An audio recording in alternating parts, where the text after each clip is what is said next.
What's up, guys? Mason the Brock Henderson here, and this is The Flash, Season 7, Episode 10, Family Matters Part 1. So this is a very, very, very formulaic episode. Two storylines that I've seen done a million times before with different characters, basically. And the one that I'm really shocked that this storyline is popping up again in another CW Arrowverse show. But first of all, the two formulaic ones. Tell me if you've ever heard of this one before. New hero with new powers. The team wants to try to train them. They're very not unconfident. They're very insecure about their powers. They're not sure if they can control it. They're scared of it. Team tries. It fails. They're like, I can't. Then they try to force the powers. Something goes wrong.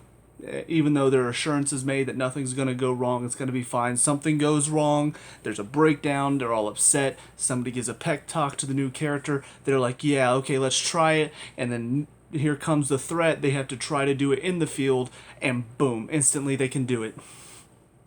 Have you heard of that before?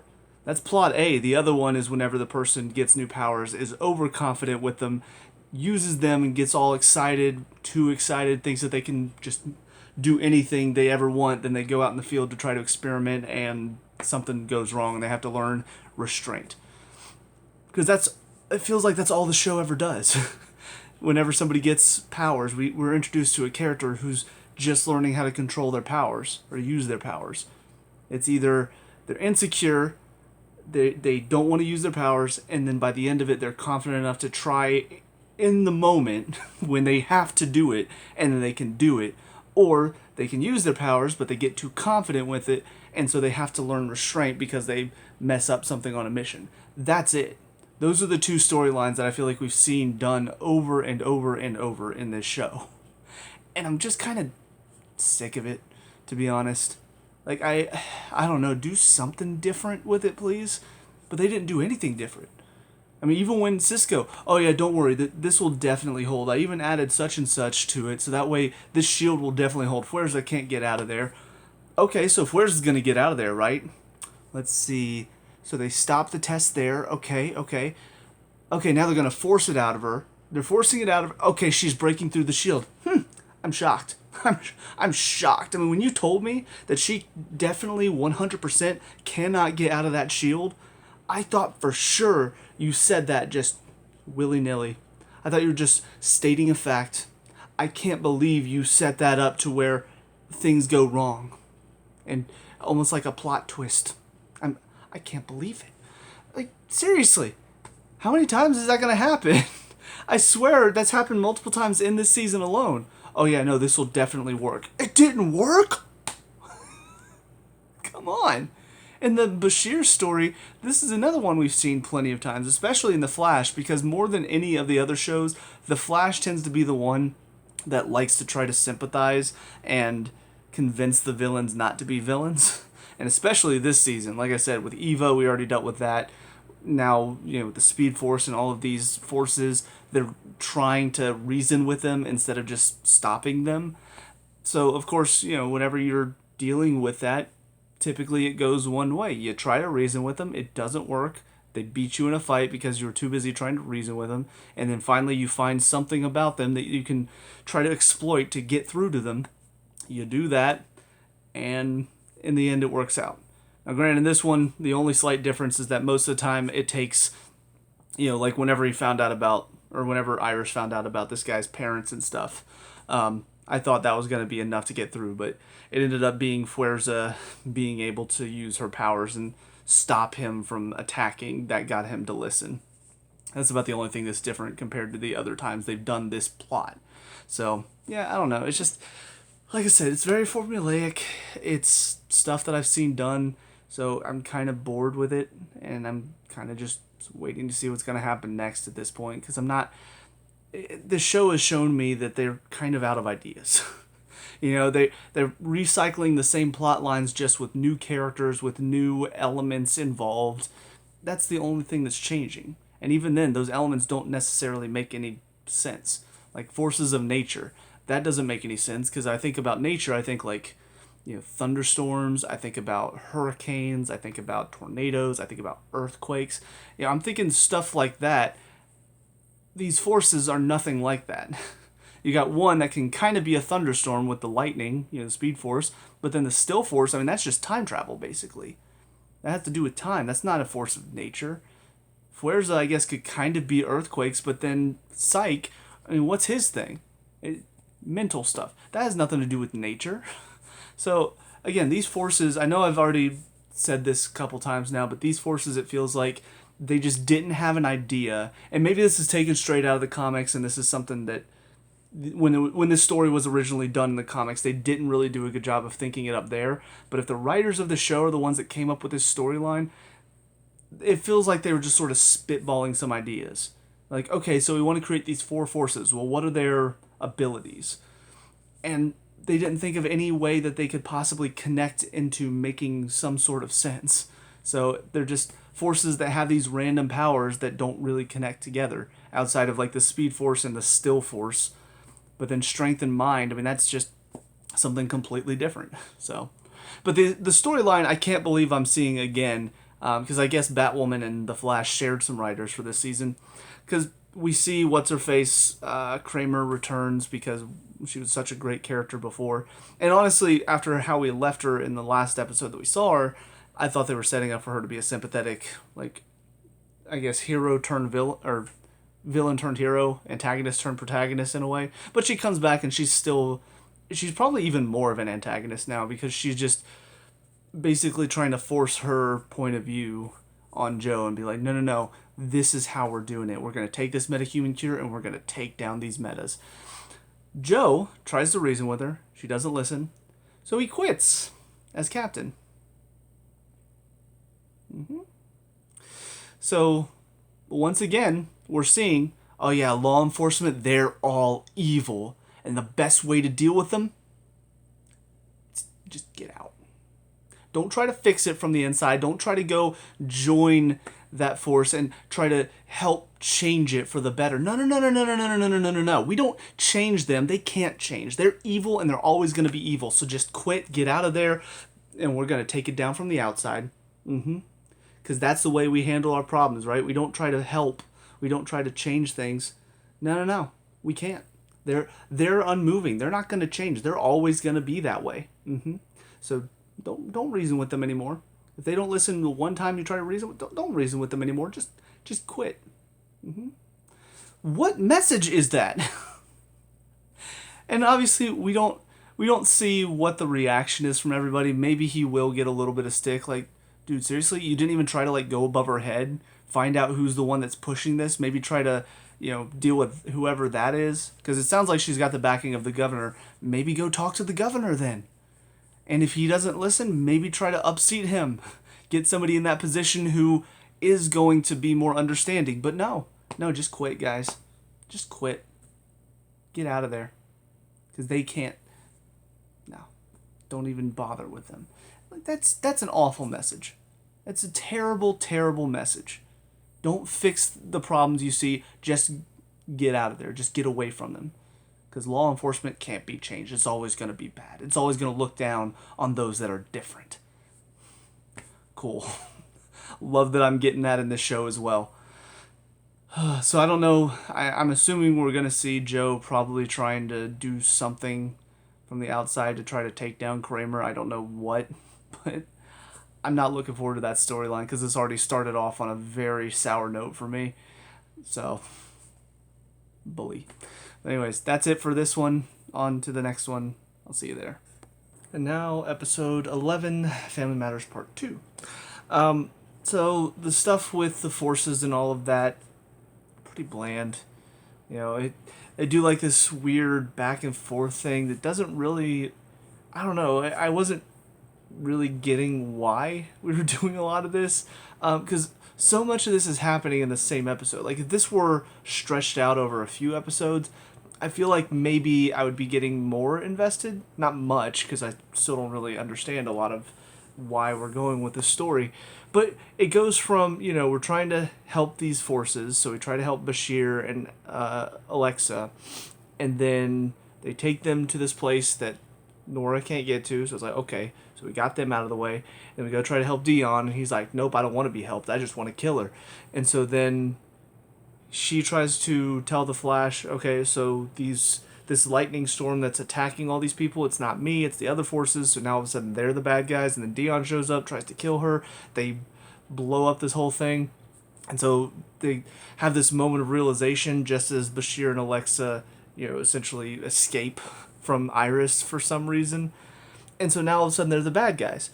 But also they're still the good guys because Joe comes in and says some speech about family, and now we have to save everybody as well as saving this. Yes, because they're the good guys, but also the bad guys, but also the good guys, but also the bad. It's just so much happening in one episode, so many flip-flops, that I feel like I was just really taken out of this episode. I'm sitting here going, was the writing team just having a, what's it called? Like whenever you're flip-flopping between emotions a lot? God, what is the term? My brain is so fried I can't even think of that. Okay. Yeah, apparently my brain just won't conjure up that word. I know what it is, but my brain won't bring it to me at the moment. That's fun. But yeah, it feels like the writing team was just so back and forth in this episode. Like, wanting us to feel for Nora, but then also wanting us to feel for the forces, but then also wanting us to feel for Team Flash, but then also wanting us to feel like Nora's the bad guy, but then also, it's too much. It was way too much. The way that they stopped Nora by essentially showing her, oh, this is what's going to happen, which I don't know how he did that, because Dion's whole thing was he could stop time, right? So he was able to stop time in his greatest accomplishment back in 19 whatever. So that was his thing, and he could make people stand still, that's why they called him the Still Force. So how is he able to show her a vision, or did he stop her while Sage, the Sage Force showed her a vision? Is that what happened? Because I don't know. It feels like things just sort of happened here at the end. It's like, okay, well, there's this huge storm that's about to destroy the city. If we don't stop it, okay, well, we got to find a way to stop Nora. Okay, well, let's show her what's going to happen if she succeeds. Oh, no, now she doesn't want that, so she's turned good again, and boom, problem solved. Yeah, it's just whatever. Let's see. The stuff with Cisco, obviously, we see him in the last episode. I didn't talk about it, but searching for a job. Apparently Argus wants him, so that's, I guess, where he's going to go. Again, I'm not looking forward to whenever he leaves, because I still feel like they're going to try to give Chester all of Cisco's, little catchphrases, one-liners, movie references, and I just don't feel like... I don't know, again, actor, writer, director, I don't know what is causing me to not like that, but I feel like Chester just doesn't do it nearly as well as Cisco does. I find it funny when Cisco makes his references, because they seem quick and concise and very subtle, almost kind of dry in his delivery. Chester seems over the top, too goofy, talks too much. It's a lot, and it gets very cringy very quickly. Joe, we see him dealing with being out of the badge and how he feels helpless, and then finally at the end of the episode he realizes, oh wait, I've been feeling so helpless that I've not been helping the people I need to help. Whatever. Just one of those things where he comes in with the last minute to give Barry and Iris an idea on how to win the day. But I think with all that done, we can talk about the dumbest part of this season, maybe? Frost and this Mark guy. Because we saw in the first episode how ridiculously, over-sexualized the whole thing was between them. Don't know why. But in this one, apparently they break out off-screen, because of this whole storm. And then she goes to track him down to bring him back in. And the whole fight, he's just like, come on, you like me. I know you like me. Hey, I think you like me. I'm starting to get the feeling that you like me. Hey, I think that means you like me. You know what? You like me. And it's like this mind-numbing 5-minute dialogue between the two of them. Was it funny? No. Was it entertaining? No. Was it stupid? Hell yeah. I think you have a crush on me. No, I don't. Oh, well, then stop staring at my six-pack. Again, I know this is how the CW thinks romance works. Two people bickering, but if they're both attractive, pure love. But that's not how the Flash has worked. Because again, Barry and Iris, a well-written couple. They have their problems, they have their differences, but they work through them, they talk through them, and they actually work as a couple. Cisco and Camilla, they worked as a couple. They didn't sit there and go, oh, well, you're stupid. No, you're stupid. I hate you. I hate you. We're in love now. That's kind of what this whole Frost and Mark thing is. And it's dumb. So dumb. And then apparently, after she puts him back in prison, she gets let out on probation. We just skipped over that scene? After we had a whole episode where her sacrifice at the end of it was to go to prison for the rest of her life without probation? And then in one episode, she puts some bad guys back in jail? Flash apparently puts in a good word for her? And the DA says, oh yeah, sure, probation, let's go.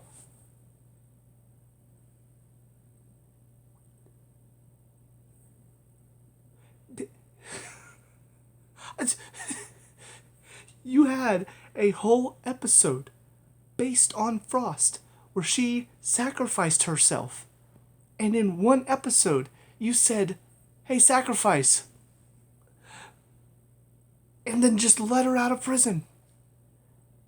Now, the only thing that's keeping me from absolutely just going crazy and murdering so many people in my blind rage is the fact that there is a chance that Frost is just lying and she's not actually released and she is technically a fugitive because we didn't see the DA talking to her and getting her probation.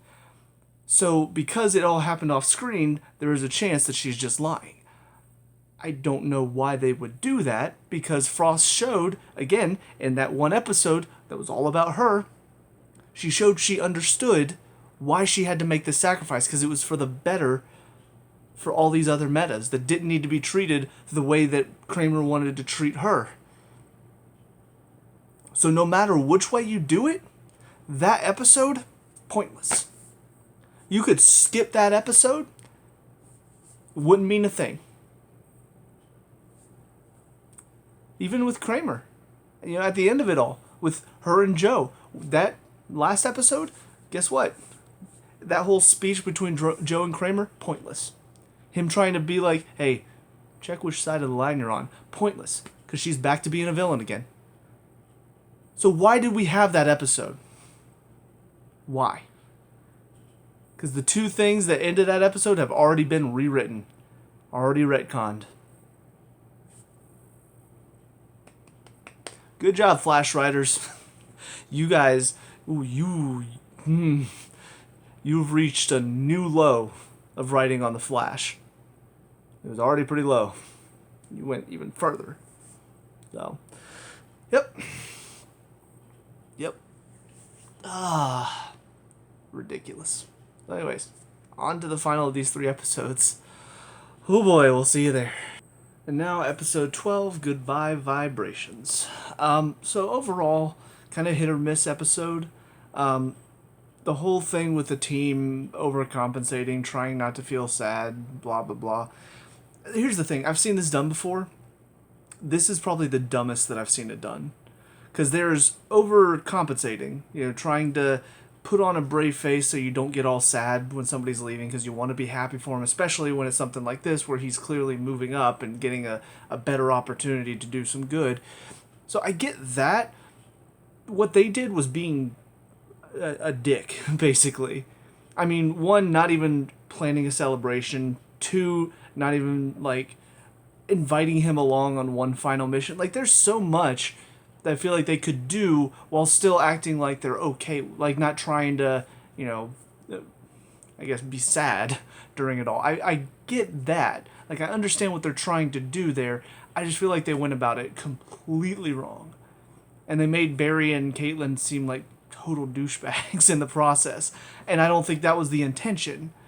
Even what Barry was saying, I understand where he's coming from. Not wanting to put Cisco in a situation where he basically is like, hey, I don't want you to leave. I get that. I feel like most people understand that. The way they handled it, though, it was basically like, oh yeah, See ya. Bye. We don't care. No, you would still at least be like, okay, cool, yeah, congratulations, man. Let's throw you a little party, a little going away party. We'll plan it for tonight. None of that. And it really got on my nerves because it felt like there was too much focus on that this episode, and we could have had more of what we got at the end. Some really nice moments between, we got the citizen, all of them hanging out, saying goodbye to Camilla, and I mean, that final scene where they're singing Poker Face, I mean, it's stupid, but it's fun. And it really shows the camaraderie, and it did get to me a little bit because, again, this is a team that's been together since the beginning, the three of them. And seeing them just hanging out, having fun, goofing around, it was a good time. And it makes me sad that he's going to be gone. But we didn't really get that much of it because we spent so much time focusing on them pretending like they aren't sad at all or that they don't even care that he's leaving. And it just got annoying really fast. The meta in this one was okay. The way her story ended was just kind of like, again, we gotta reason with all of our villains. We can't have any true villains in this show anymore. Everybody has to be sympathetic and have a good cause that they're fighting for. And blah, blah, blah. The stuff with Cecile seems kind of odd to me. Don't really... I don't know what's going on. We've not really got much of a hint. There was the whole thing that she had with Psyche, where he showed her like this creepy girl in the darkness. But it was more so he was showing somebody else, and her psychic powers picked up on that guy. I don't know. It was like she felt Psyche's powers through somebody else, and that caused her to see this creepy girl. And now all of a sudden, she's seeing somebody in a mask. It sounds... I think it's the same voice, but I don't know for sure. It just seems very odd and out of nowhere. But the final thing to talk about is, of course, Cisco and Chester. Because, once again, we're getting... Obviously, Chester is going to be taking over Cisco's role on the team. And very similar to when Wynn left Supergirl, Wynn, for me, was probably my favorite part of the first few seasons because he was so entertaining. The acting from... I don't remember the actor's name. But it was very on point. His jokes were well delivered. And then they brought in Brainy, and it felt like Brainy kind of took over some of Wynn's stuff, but he did not do the Wynn... Like, he did the Wynn stuff for the team, but as far as Wynn's comedy, it felt like they tried to emulate some of that with Brainy, but it wasn't quite the same. Chester, I feel like, is even more so. They're trying to emulate what they have with Cisco, and it's not the same. And the perfect example of that was shown in this final episode with Cisco, where Chester's looking around, looking at all the stuff that they have down there that Cisco said he needed to organize. The one joke that landed was the one joke Cisco made. Because the rest of it, I'm sitting there, I'm like, that's not funny. Oh, this is the droid I'm looking for. Haha, Star Wars reference. Not that funny. Oh, look at all these Comic-Con badges. That's coming with me. That's funny. That is a great line, well delivered. It's funny. And it fits Cisco very well. All of Chester's lines, just not funny. His whole comedy thing with the wide eyes and the... Like, that thing... Maybe it could make young kids laugh. I'm sitting here and I'm like, this is not... Is his reaction supposed to be funny? Because it's not coming across that way. It's coming across as somebody who's like, hey, everybody, laugh at me, honk, honk. Like, is he a clown? I don't know. It's very frustrating that they seem to think that Chester is going to fill that Cisco role. And as has happened so many times in the past in so many different shows, you think about what happened with Abby on NCIS getting replaced by Casey. She tried to fill the Abby role. It didn't work. She wasn't as funny. Again, Wynn replaced by Brainy. Brainy was not as funny. And here we go again. Chester replacing Cisco. He's not as funny. I don't get it. Like, if you're going to have somebody take over a certain role on the team, have them do that, but make it a different character. But instead, it feels like they can just capture what that one person brought to that role. And it's not going to happen. It's like, I've not seen the movie, but what I've heard is Will Smith, whenever he took over for Robin Williams as the genie, in the live-action Aladdin, when he was doing his Will Smith stuff, some of the stuff that you feel like is just naturally who Will Smith is as an actor and some of the stuff he brings. When he was doing some of that stuff in the role, I've heard it's fine. It's whenever they try to have him do the over-the-top Robin Williams genie jokes, that's where it feels awkward because he's trying to do something that he's not comfortable with. It's something Robin Williams did amazingly. But Will Smith can't do that same stuff, and yet they tried to have him do some of that same stuff. It's never going to work. And I don't understand why whoever's writing for the character can't understand that. Like, if you're going to write a role that's supposed to be very similar, you got to get an actor that's very similar in how they do things, basically, and how they portray a character. And I feel like the guy playing Chester, he's not really that great at delivering some of the lines that Carlos Valdez is very good at delivering. So, yeah, it feels like it's going to cause the show to take a bit of a hit. I'm already not big on the show right now, obviously, but it's just really sad. Because, again, this show, for me, was top tier on the CW DC universe for a while. And it's straight downhill almost in the past couple seasons, to the point where, honestly, I'm not even feeling connected to most of it anymore. So even in these emotional scenes, again, knowing Cisco's leaving the show, that's sad. I don't really feel like I connected with it nearly as much as when, for instance, when Tom Cavanaugh, when Wells left the show. I felt that a lot more, because at the time the show was still, it had taken a hit, but it wasn't quite as low as it's gotten now. So now I don't even feel like, even with Cisco leaving and they giving him this nice moment at the end, I don't feel that same emotion that I feel like I should have with Cisco leaving, because I don't feel like I've connected to the show anymore. I feel like the show's lost me. And that's honestly probably the saddest part about it. So, anyways, with all that being said, I think that's about all for these three. So let me know what you think down in the comment section below. What are your thoughts on these episodes? Let me know. We can talk about and discuss all that good stuff. Leave a like and subscribe for future Flash reviews, and I'll see you guys in the next one. Peace out.